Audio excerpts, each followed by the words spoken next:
قرات سے پہلے اور بعد میں سکتہ۔ حضرت ابو ہریرہ رضی اللہ عنہ سے مروی ہے کہ رسول اللہ صلی اللہ علیہ وسلم تکبیر تحریمہ کے بعد قرات سے پہلے کچھ توقف فرماتے اور اس وقفے میں دعائے استفتاح پڑھتے۔ بخاری و مسلم۔ حضرت سمرہ بن جندب رضی اللہ عنہ سے مروی جس روایت میں قرات کے بعد سکتے کا ذکر ہے وہ حدیث ضعیف ہے، ضعیف ابو داود وغیرہ۔ معلوم ہوا کہ قرات سے پہلے سکتہ مشروع ہے جبکہ قرات کے بعد مشروع نہیں ہے۔ رکوع و سجدہ میں قرات قرآن ممنوع ہے۔ حضرت ابن عباس رضی اللہ عنہما سے مروی ہے کہ رسول اللہ صلی اللہ علیہ وسلم نے فرمایا، لوگو یاد رکھو مجھے رکوع اور سجدے میں قرآن پڑھنے سے منع کیا گیا ہے۔ صحیح مسلم۔ رکوع کی کیفیت۔ حضرت ابو مسعود انصاری رضی اللہ عنہ سے مروی ہے کہ رسول اللہ صلی اللہ علیہ وسلم نے فرمایا، ایسی نماز کفایت نہیں کرتی جس کے رکوع و سجدہ میں آدمی اپنی پیٹھ بالکل سیدھی نہ کرے۔ یہ روایت صحیح ہے ابو داود۔ حالت رکوع میں کمر بالکل سیدھی ہو، سر نہ زیادہ نیچے ہو اور نہ زیادہ اونچا، دونوں ہاتھوں کی ہتھیلیاں دونوں گھٹنوں پر ہو۔ صحیح مسلم۔ رسول اللہ صلی اللہ علیہ وسلم نے مسیح الصلاۃ کو حکم دیا کہ حالت رکوع میں ہتھیلیوں کو گھٹنوں پر رکھو اور انگلیوں کے درمیان فاصلہ کرو۔ رسول اللہ صلی اللہ علیہ وسلم حالت رکوع میں گھٹنوں کو مضبوطی سے پکڑ لیتے اور اپنی کہنیاں پہلوؤں سے دور رکھتے۔ یہ روایت صحیح ہے ترمذی۔ رکوع میں رسول اللہ صلی اللہ علیہ وسلم اپنے ہاتھوں کی انگلیاں کھلی رکھتے تھے، جیسے کہ حدیث میں ہے کہ جب آپ صلی اللہ علیہ وسلم رکوع کرتے تو اپنی انگلیوں کے درمیان فاصلہ کرتے۔ یہ روایت صحیح ہے حاکم بیہقی۔ سجدے کی کیفیت۔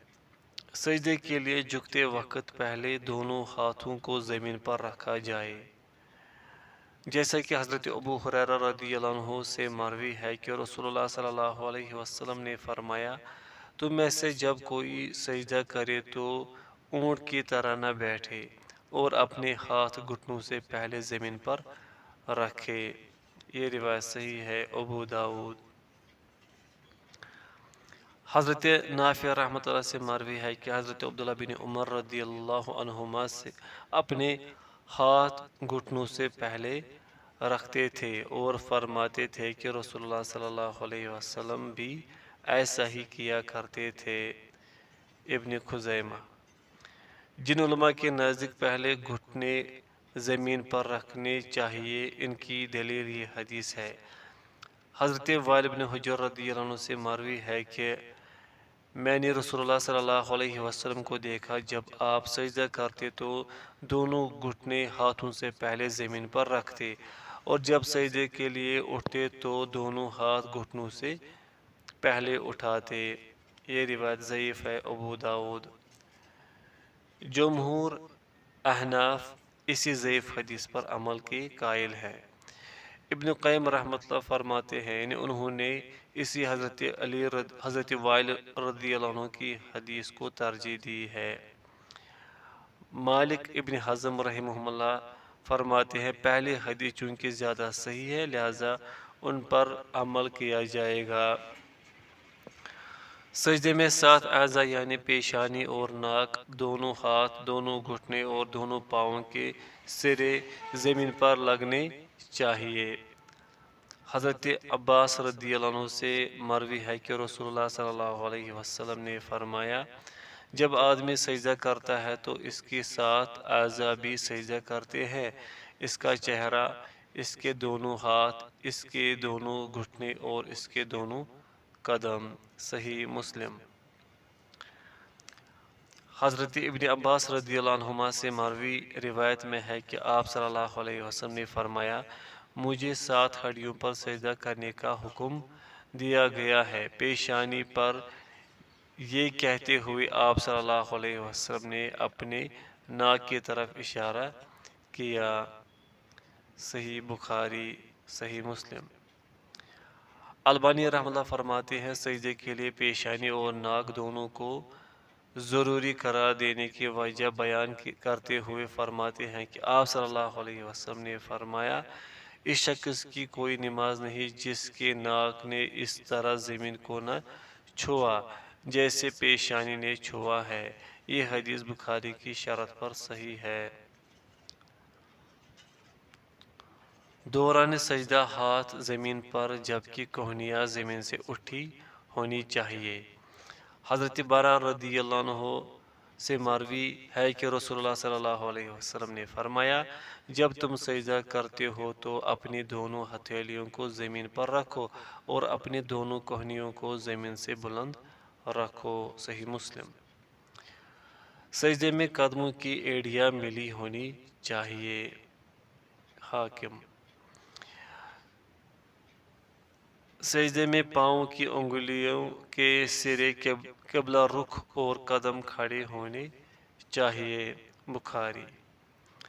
سجدے میں دونوں ہاتھ پہلوؤں سے دور ہو، سینہ، پیٹ اور رانیں زمین سے اونچی ہو، پیٹ کو رانوں سے اور رانوں کو پنڈلیوں سے جدا رکھے۔ سجدے کی حالت میں ہاتھوں کی انگلیاں ملی ہونی چاہیے جیسے کہ حدیث میں ہے کہ جب آپ صلی اللہ علیہ وسلم سجدہ کرتے تو اپنی انگلیاں ملا لیتے۔ یہ روایت صحیح ہے۔ حاکم۔ بوقت ضرورت کسی کپڑے پر بھی سجدہ کیا جا سکتا ہے۔ حضرت انس رضی اللہ عنہ سے مروی ہے کہ ہم رسول اللہ صلی اللہ علیہ وسلم کے ساتھ سخت گرمی میں نماز پڑھتے تھے۔ جب ہم میں سے کسی کے لیے زمین پر پیشانی رکھنا مشکل ہو جاتا وہ اپنا کپڑا بچھاتا اور اس پر سجدہ کر لیتا۔ بخاری، مسلم۔ واضح ہے کہ عورت کے لیے بھی سجدے کا یہی طریقہ ہے۔ اس کے علاوہ کوئی خاص طریقہ عورت کے لیے کسی حدیث سے ثابت نہیں۔ سجدے میں کثرت سے دعا کرنی چاہیے۔ حضرت ابو ہریرہ رضی اللہ عنہ سے مروی ہے کہ رسول اللہ صلی اللہ علیہ وسلم نے فرمایا بندہ اپنے رب کے بہت زیادہ قریب سجدے کی حالت میں ہوتا ہے، لہذا تم سجدے کی حالت میں کثرت سے دعا کیا کرو۔ صحیح مسلم۔ ایک روایت میں یہ الفاظ مذکور ہے اور سجدے میں کوشش و جستجو سے دعا مانگا کرو کیونکہ یہ اس لائق ہے کہ تمہاری دعا قبول کر لی جائے۔ صحیح مسلم۔ نماز کے بعد انگلیوں کو اذکار کی گنتی کے لیے استعمال کرنا چاہیے۔ حدیث نبوی ہے کہ انگلیوں کے ساتھ تسبیح و تحمید کی گنتی کرو، بلا شبہ ان سے سوال کیا جائے گا اور انہیں روز قیامت بلوایا جائے گا۔ یہ روایت حسن ہے۔ ابو داؤد۔ ایک روایت میں ہے کہ آپ صلی اللہ علیہ وسلم اپنے دائیں ہاتھ کے ساتھ سبحان اللہ کی گنتی کرتے تھے۔ یہ روایت صحیح ہے۔ ابو داؤد۔ ابن باز رحمۃ اللہ فرماتے ہیں تسبیح کو چھوڑ دینا ہی بہتر ہے اور بعض اہل علم نے اسے ناپسند کیا ہے اور افضل ہی ہے کہ انگلیوں کے ساتھ تسبیح پڑھی جائے جیسا کہ نبی صلی اللہ علیہ وسلم کیا کرتے تھے۔ نماز کے بعد اجتماعی دعا۔ فرض نمازوں کے بعد امام اور مقتدیوں کی اجتماعی دعا نبی صلی اللہ علیہ وسلم اور صحابہ سے قطعی طور پر ثابت نہیں۔ یہی وجہ ہے کہ بعض ائمہ نے اسے بدعت بھی قرار دیا ہے۔ ابن تیمیہ رحمۃ اللہ فرماتے ہیں اس میں 2 چیزیں ہیں۔ پوائنٹ فرسٹ، نمازی کا دعا کرنا جیسا کہ نمازی دعائے استخارہ وغیرہ کرتا ہے خواہ وہ امام ہو یا مقتدی۔ پوائنٹ سیکنڈ، امام اور مقتدیوں کا مل کر دعا کرنا۔ یہ دوسری چیز بلا شبہ نبی صلی اللہ علیہ وسلم نے فرض نمازوں کے بعد نہیں اختیار کی، جیسا کہ آپ صلی اللہ علیہ وسلم اذکار کیا کرتے تھے، اور جو بھی آپ صلی اللہ علیہ وسلم سے منقول ہے، اگر اس موقع پر آپ صلی اللہ علیہ وسلم اجتماعی دعا کرتے تو آپ صلی اللہ علیہ وسلم کے صحابہ کرام آپ صلی اللہ علیہ وسلم سے ضرور نقل فرماتے، پھر تابعین، پھر دیگر علماء اسے ضرور نقل کرتے، جیسے کہ انہوں نے اس سے کم درجے کی اشیاء آپ صلی اللہ علیہ وسلم سے نقل کی ہیں۔ شیخ الاسلام ابن تیمیہ رحمۃ اللہ نے واضح طور پر اس عمل کو بدعت بھی کہا ہے۔ مجموع الفتاوی ابن القیم رحمۃ اللہ فرماتے ہیں، فرض نمازوں کے بعد اجتماعی دعا آپ صلی اللہ علیہ وسلم کا قطعاً طریقہ نہیں تھا، اور نہ ہی آپ صلی اللہ علیہ وسلم سے کسی صحیح یا حسن سند کے ساتھ منقول ہے۔ مالک رحمۃ اللہ فرماتے ہیں، امام ابن بطال رحمۃ اللہ نے امام مالک رحمۃ اللہ سے نقل کیا ہے کہ یہ عمل بدعت ہے۔ شاطبی رحمۃ اللہ فرماتے ہیں، نماز کے بعد دائمی طور پر اجتماعی دعا رسول اللہ صلی اللہ علیہ وسلم کا فعل نہیں۔ سعودی مجلس افتاء کی فتویٰ ہے، ہمیں کسی ایسی دلیل کا علم نہیں جو اس عمل کی مشروعیت پر دلالت کرتی ہو۔ انور شاہ کشمیری رحمۃ اللہ فرماتے ہیں، دعا کی اجتماعی صورت جس کا آج کل رواج ہے، شریعت سے ثابت نہیں۔ عورت اور مرد کی نماز میں کوئی فرق نہیں۔ نماز کی کیفیت و ادائیگی میں مرد و عورت کی نماز میں کوئی فرق کسی صحیح حدیث سے ثابت نہیں، بلکہ آپ صلی اللہ علیہ وسلم نے عام حکم دیا ہے کہ جس طرح مجھے نماز پڑھتے ہوئے دیکھو اس طرح تم نماز پڑھو، اور احناف وغیرہ جو مردوں اور عورتوں کی نماز میں فرق بیان کرتے ہیں وہ ضعیف روایات و آثار پر مبنی ہے، لہذا قابل اعتبار نہیں۔ بخاری رحمۃ اللہ علیہ یعنی انہوں نے حضرت ام دردار رضی اللہ عنہ سے صحیح سند کے ساتھ نقل کیا ہے کہ وہ نماز میں مردوں کی طرح بیٹھتی تھی اور وہ فقیہ خاتون تھی۔ ابراہیم نقی رحمۃ اللہ فرماتے، عورت نماز میں مرد کی طرح ہی بیٹھے گی۔ ابن حزم رحمۃ اللہ فرماتے ہیں، مرد اور عورت کی نماز میں کوئی فرق نہیں۔ ابن حجر رحمۃ اللہ فرماتے، تکبیر کے لیے ہاتھ اٹھانے میں مرد اور عورت کے درمیان کوئی فرق نہیں۔ شمس الحق عظیم آبادی رحمۃ اللہ اسی کے قائل ہے۔ ابن قدامہ رحمۃ اللہ فرماتے، فی الحقیقت عورت کے حق میں بھی نماز کی وہی احکام ثابت ہیں جو مردوں کے لیے ہیں، الا کہ اس کے لیے رکوع و سجدے میں اپنے آپ کو سمیٹنا مستحب ہے۔ نووی رحمۃ اللہ فرماتے، عورت بھی مرد کی طرح سینے پر ہاتھ رکھے گی۔ البانی رحمۃ اللہ فرماتے ہیں، مردوں اور عورتوں کی نماز کی تمام کیفیت میں کوئی فرق نہیں۔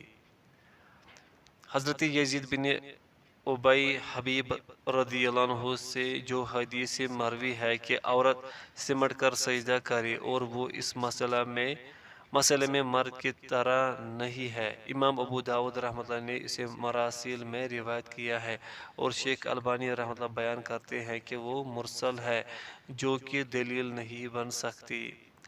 اسی طرح جس روایت میں حضرت ابن عمر رضی اللہ عنہما سے مروی ہے کہ وہ اپنی عورتوں کو نماز میں 4 زانوں بیٹھنے کا حکم دیتے تھے، اس کی سند بھی صحیح نہیں ہے کیونکہ اس میں عبداللہ بن عمر العمری راوی ضعیف ہے۔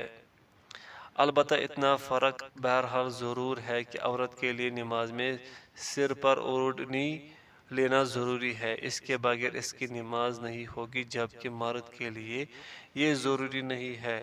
لیکن یہ یاد رہے کہ یہ نماز کی کیفیت و طریقے میں فرق نہیں ہے، بلکہ نماز کی شرائط میں کچھ فرق ہے۔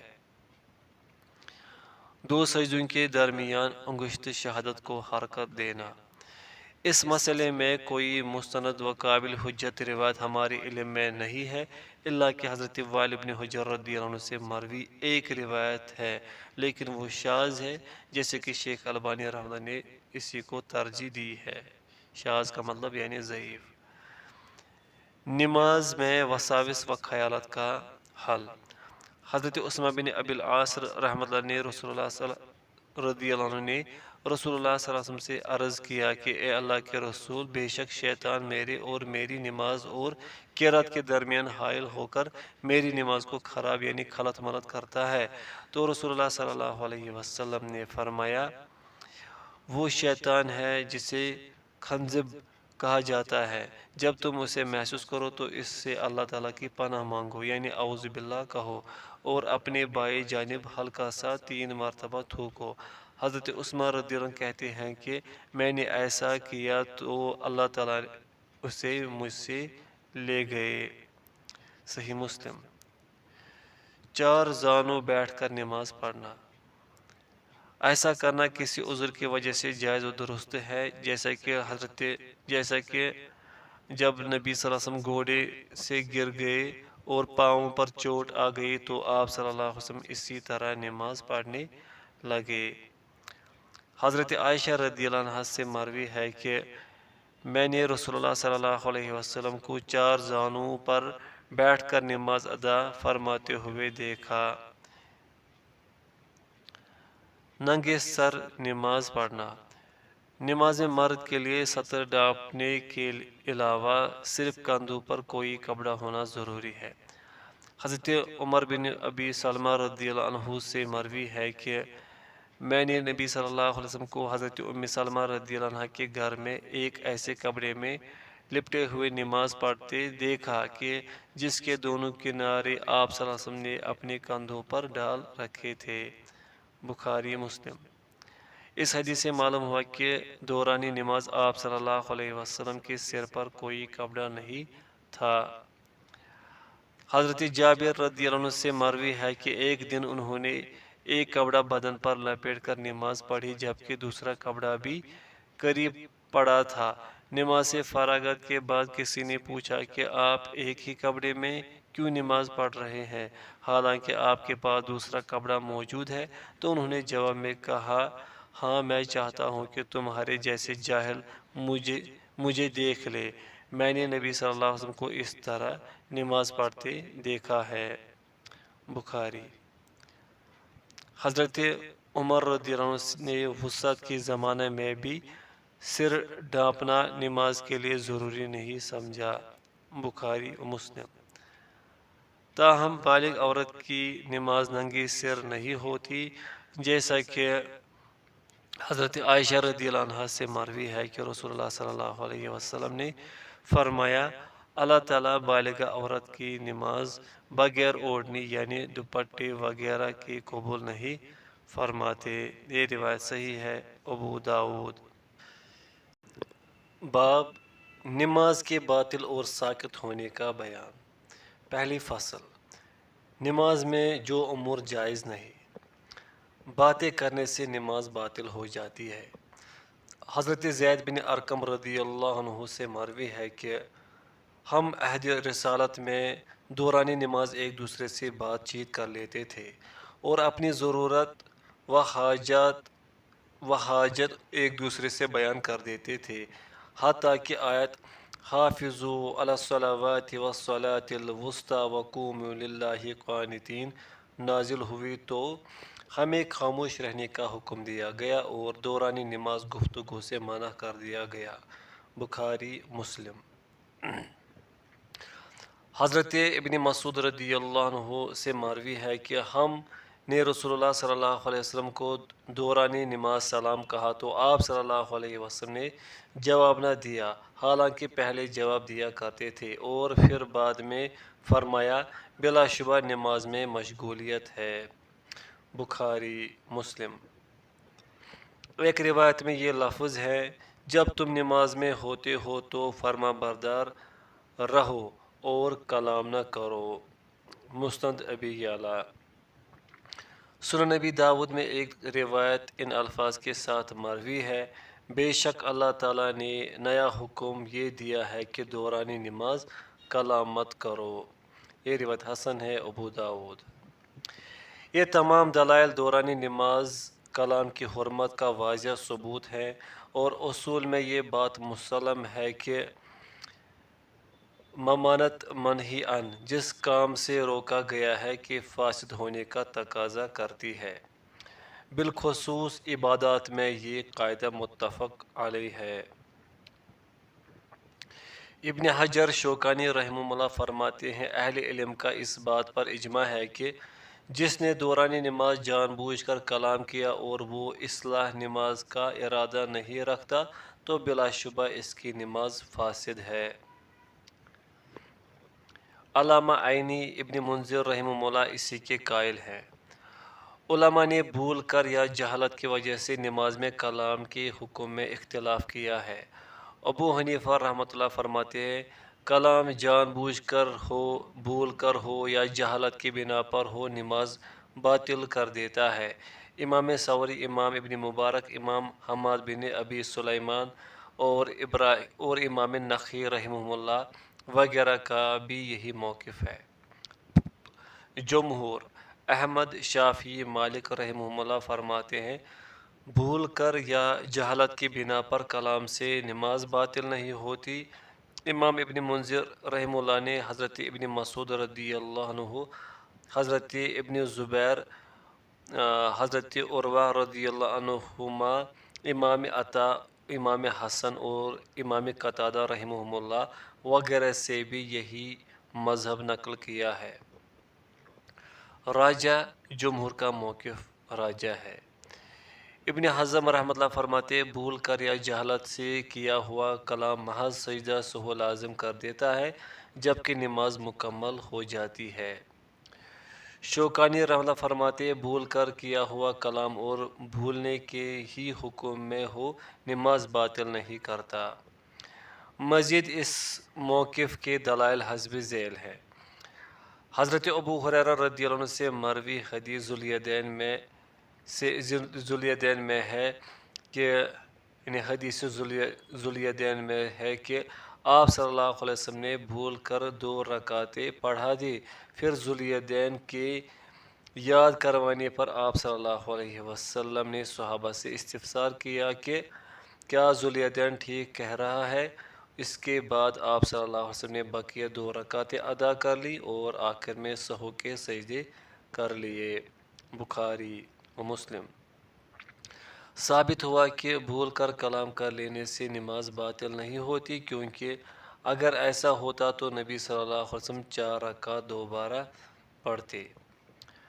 حدیث نبوی ہے کہ اللہ تعالیٰ نے میری امت سے خطا یا بھول کر کیے ہوئے گناہوں کو معاف کر دیا ہے۔ یہ روایت صحیح ہے۔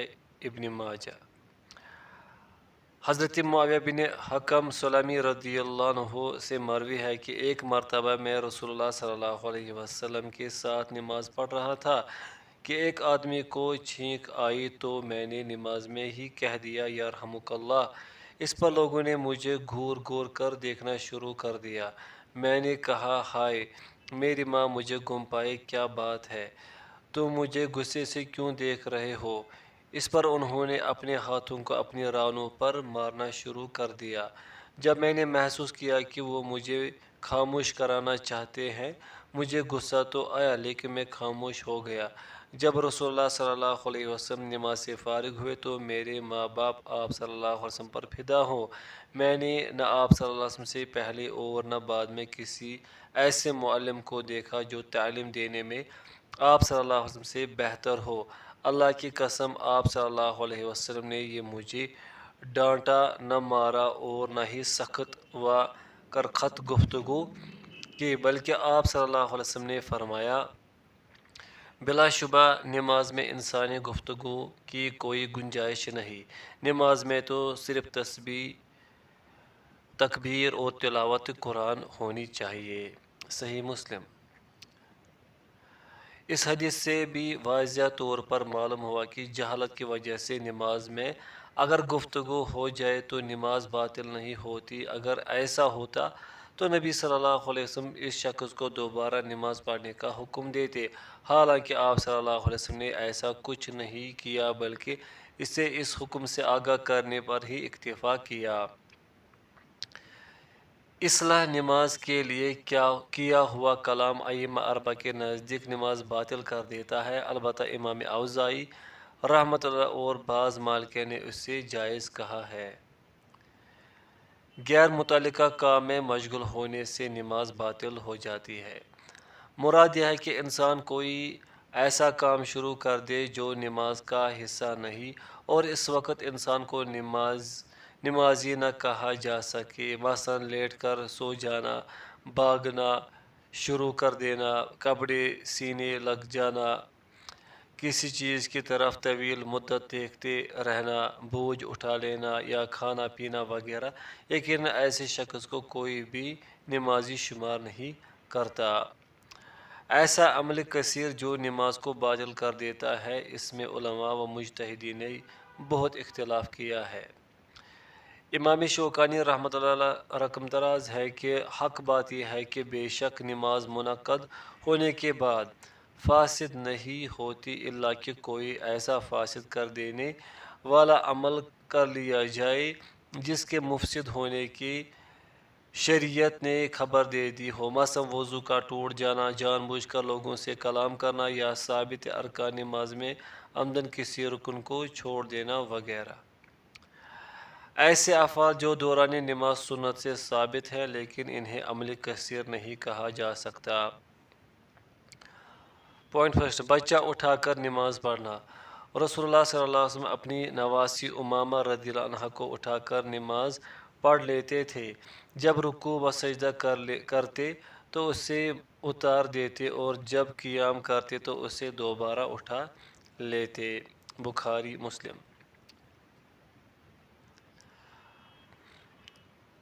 ممبر سے اتر کر سجدہ،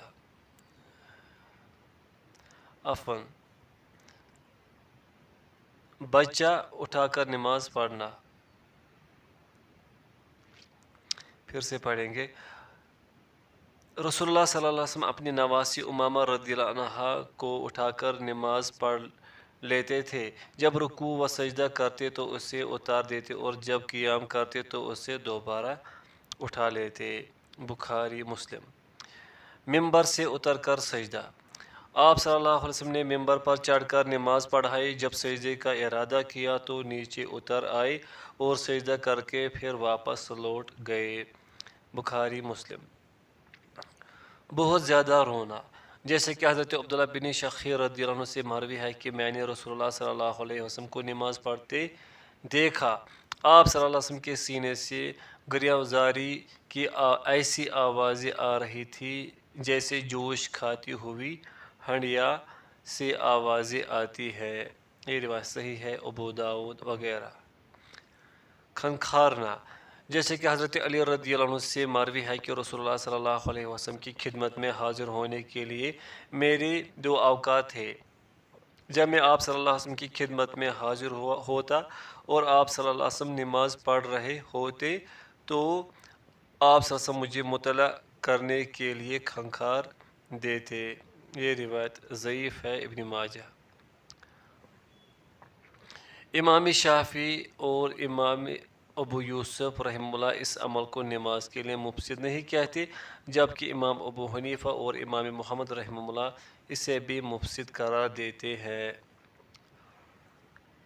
پھونکنا، حضرت عبداللہ بن عمر رضی اللہ عنہ سے مروی ہے کہ آپ صلی اللہ علیہ وسلم نے نماز کسوف کے دوران پھونکا۔ یہ روایت صحیح ہے، ابو داؤد وغیرہ۔ اس مسئلے میں بھی فقہاء نے اختلاف کا دامن نہیں چھوڑا۔ سبحان اللہ کہنا، حضرت ابو ہریرہ رضی اللہ عنہ سے مروی ہے کہ رسول اللہ صلی اللہ علیہ وسلم نے فرمایا، نماز میں بوقت ضرورت مرد سبحان اللہ کہہ کر امام کو مطلع کریں گے اور عورتیں تالی بجائیں گی۔ بخاری و مسلم۔